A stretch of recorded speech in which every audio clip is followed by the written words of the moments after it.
Hi, I'm Craig McCormick. I'm the editor at large for Commercial Integrator, joined today by Sean Wargo. He's the Senior Director of Market Intelligence for AVIXA. Hey, Sean, how are you? Good, Craig. How are you doing today?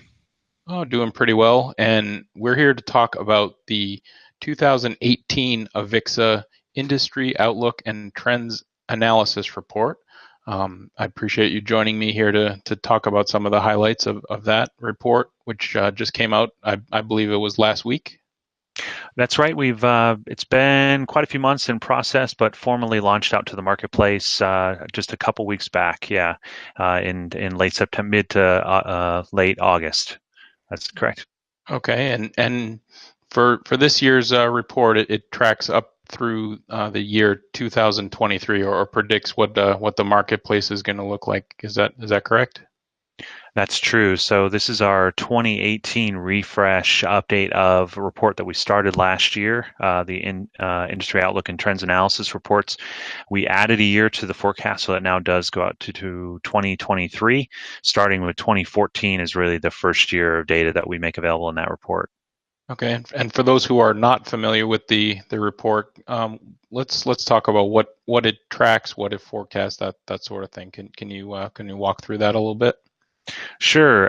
As part of our role for the industry, one of the things that AVIXA has taken on and actually has done throughout the years is to essentially measure the size, tell the story about the size of the industry, where the trends are, what's driving that growth, that size estimate, project out to the future, and then of course use that data to highlight areas of growth and opportunity for Pro AV. So it specifically focuses on the Pro AV channel. That can include, in some cases, companies that buy direct from manufacturer. It includes integrators. It includes distributors. Essentially, our estimates in that report, the IOTA reports, are the end user takeaway. So what end user companies would spend on their professional audio video solutions is all part of that report. One thing that did jump out at me in seeing the press release that AVIXA put out about it is the fact that there's a forecast for the global AV market to be at about 230 billion by the end of 2023. Can you tell us a little bit about how that number came about, and how that might end up being the case? Sure. So what we've done, as we talked about earlier in terms of methodology, is drawn a very large circle around the industry, defined what we want to include in Pro AV. So that's going to include some product categories that some might consider to be slightly peripheral to the industry, but because as AVIXA, we take a very solutions-oriented perspective to AV, meaning we look at the full bundle of products and services that are being purchased to solve a particular need. So, for example, digital signage or conference and collaboration solutions, presentation venues, learning solutions. There's a lot in there that some might say, well, that's more IT or that's more AV, but we feel that because these days, as integrators, we're tasked with being very broad in our offerings. So that's really the starting point. Taking that broad perspective then says, all right, we'll include this and this. We include a number of vertical market opportunities from retail, hospitality, corporate, education, the traditional side, and then of course a global perspective. So the number you're quoting, the 230 billion, that is out to 2023. That's the entire global Pro AV industry. Once again, that's what end users would purchase or what they've spent on all solutions, including the service components of integrating that. The growth that we've been talking about a 4%, that's consistent with what readers might see in terms of GDP estimates, because Pro AV really is based upon what's going on in many of the vertical markets and covers pretty much every vertical out there.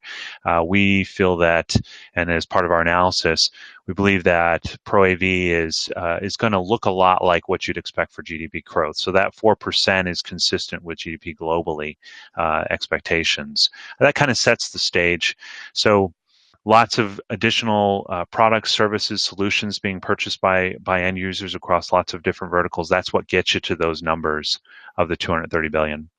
What are some of the particular geographies where you think there's a good opportunity for growth in the next, 5 years or so, looking at this report?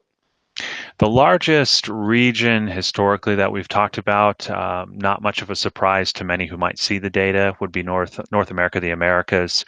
Particularly North America is almost a third of the overall global estimate. As you look at the 2018 data, what's really pronounced this time is because growth rates, and that comes back to GDP again, where Asia has double digit in a lot of cases GDP growth. That trickles down into tremendous opportunities for Pro AV as well. So we're expecting in the range of the forecast for Asia to actually finally eclipse North America and capture a larger segment of the overall sales, the overall revenues for the industry. So that ends up around 36% for Asia Pacific of the global estimates. So I think that's consistent with a lot of stories you've been hearing. Not much of a surprise that the Asian economies are just doing gangbusters, and that eventually that growth catches up, especially with them already being fairly large markets.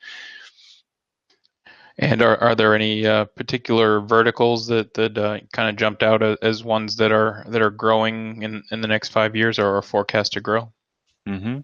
The most of the time when people think AV, they immediately go to the traditional education, corporation, those types of vertical markets, and those are sizable.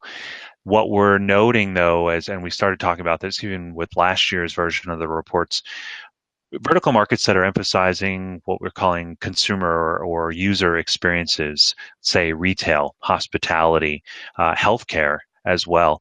Those smaller and newer verticals in terms of Pro AV's opportunity set, those have some of the larger growth percentages attached to them.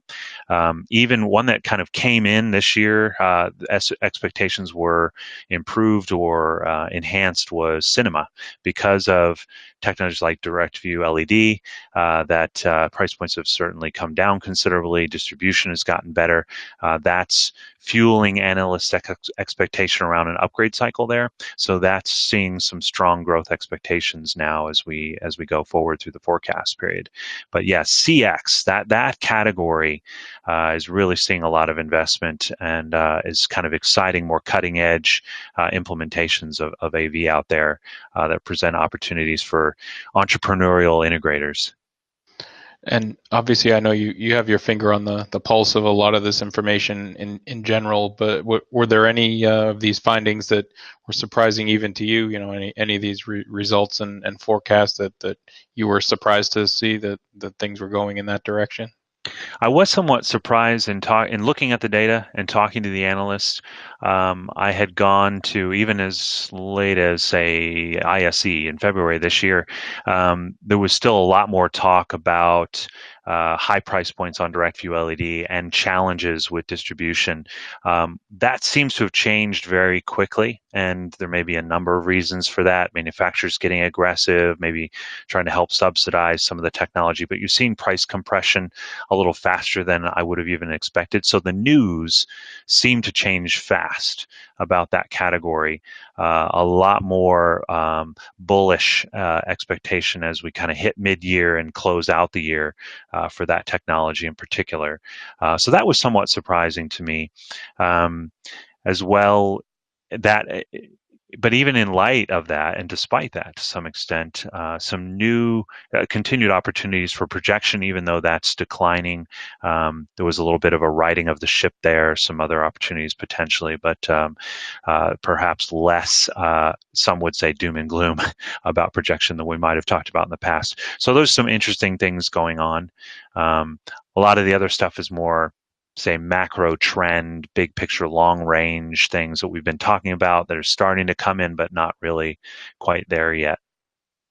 Okay. Obviously, there's been a lot of merger and acquisition activity in the last couple of years in the marketplace. Does that play any role in this forecast at all? Does that factor into growth or the decline of particular markets or verticals or anything like that? I would point to that as more kind of internal allocation. So especially in a growing market like this, where, as we talked about, you've got new vertical opportunities coming in, or non-traditional ones, even if they've been there, but in smaller scale, healthcare, hospitality, retail, as examples of that. I think while consolidation may change the landscape, there's equal amounts of innovation and new players kind of coming in that may have taken a different angle than a traditional integrator might have. So, we have large scale, big picture, multinational integrators buying up to get various regional capabilities, expand their capabilities, expand their footprint, serve clients. But at the same time, you have these experiential design firms that some wouldn't have thought were our AV specialists, but they're building out their capabilities, even on the IT side, building some AV integration types of capabilities.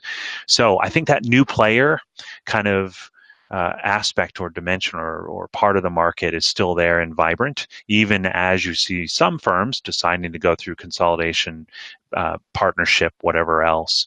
But that's all kind of undercurrent allocation types of stuff that doesn't necessarily change the top line that much. Yeah. Okay. I think when people read reports like this and hear you say things, about maybe healthcare and hospitality as markets where there might be some opportunity, that there are companies that aren't already working in that space that kind of gravitate towards that, or kind of throw their resources towards those sort of spaces. But um, can you talk about maybe how long of a process it is to get into a new vertical market, and is it as quick as a 1 year turnaround that somebody can get into a new space like that when they hear that there are opportunities? Good question. It is as with any, say, expansive effort where you're trying to go after new vertical markets. It's a process of exploration. It's one of the reasons why we've gotten a lot of requests out of AVIXA to do research around vertical markets and what their challenges are, what their pain points, who the decision makers are, how you get access, that kind of stuff. So we've launched a series of reports on that this year, kind of taking a set of verticals at a time: retail, corporate, hospitality, transportation, etc. And what that research really shows is it does take that time to really first understand your landscape. Read reports like that to figure out what are the dynamics, how are they spending, who are they tending to go to for solutions. Is it an IT specialist firm first, or is it a general contractor first? But I think perhaps the shortcut in a lot of cases for creative companies is to use their partners and kind of work that to uncover and reveal those sorts of opportunities, use that path into a new vertical. You may be working with a partner who's really a creative firm who needs help on the AV side. They're specializing or do a lot of work in retail. That kind of pulls you in. So you develop the contacts and honestly the linguistics. It really is each vertical market. They have their own way of describing their pain points. They have their own metrics that they look at to determine success. They have their own business needs that they're trying to solve. So it's not one size fits all. Just because we did something successfully in a corporate setting doesn't mean it translates to a storefront, as an example. So I think it is a process. Is it 6 months? Is it 12 months? It really depends on the existing infrastructure networks and capabilities, competencies you have. But certainly strategic hires, strategic partnerships, due diligence, research, all those are core components of making that work and kind of shortcutting or greasing the skids into those new opportunities. Yeah.